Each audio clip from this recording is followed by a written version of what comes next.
Alola Sailors! How are you? You good? You fine? Great! Pokémon has given us a total of 1025 new creatures to this day. Even more if we count other variants. But what if you could only choose 6? What if you have to decide a team that will follow you for life? And that's the topic of this video. Who is in your team for life? I admit this question has consumed countless hours of my time since I heard it for the first time a decade ago. But I finally have come to terms with my team. There are many Pokémon that I wanted to add, so to make it easier I decided to give myself some rules. The most important rule is that the candidates have to be meaningful to me. If I only want them for being cool or strong, they are out. I won't be focusing on the competitive format, but I'm gonna try to make it well balanced.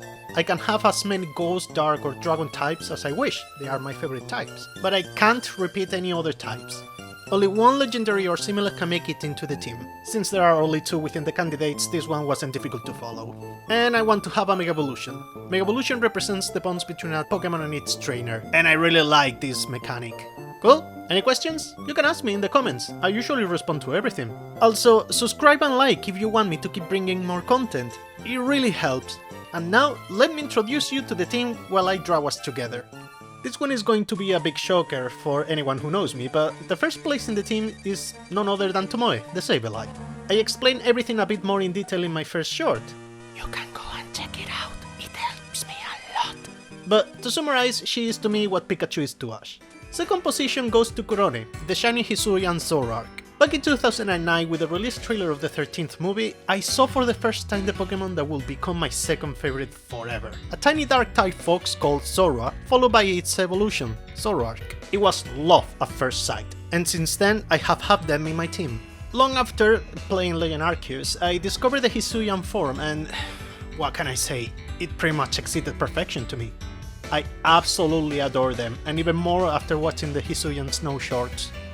The third place goes to none other than Godei, the Darkrai. I remember seeing him for the first time in a video that showed how to perform a glitch in Pokemon Diamond to catch him without the event, and I became obsessed with him.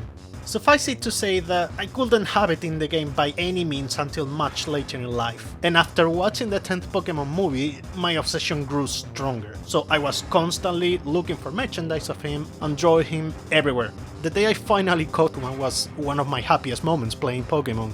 We are halfway there and I wanted to give some honorable mentions. All the Pokémon I'm showing here were strong candidates. Some of them even made it into the team at some point. I am really sad that they couldn't make it, but they're still important to me, so I wanted to show them to you. So all of you know by now that my favorite Pokémon is, without a doubt, Sableye. But before her, she was introduced in the 3rd generation. Who was my favorite Pokémon before? Well, the answer is actually 2 Pokémon, which are the next 2 spaces in the team.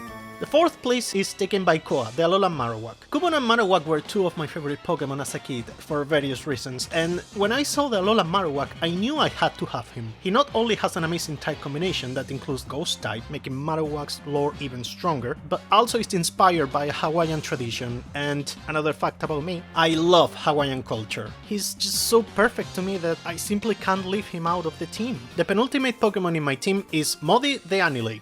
I still remember the episode where Ash catches his Primeape, and I became enamored with him. I was constantly watching that episode and trying to find merchandise of him, but as a kid I didn't have the resources. One day my cousin told me that if I behaved and I was a good kid, she would buy me an action figure she saw of Primeape for my birthday. I was a bloody angel that summer, and as you can imagine, that toy never arrived. Anyway, I still love this Pokemon and has been quite high in my favorites list all this time. Now he has a new Ghost type evolution, which gave me the perfect excuse to include him in the team.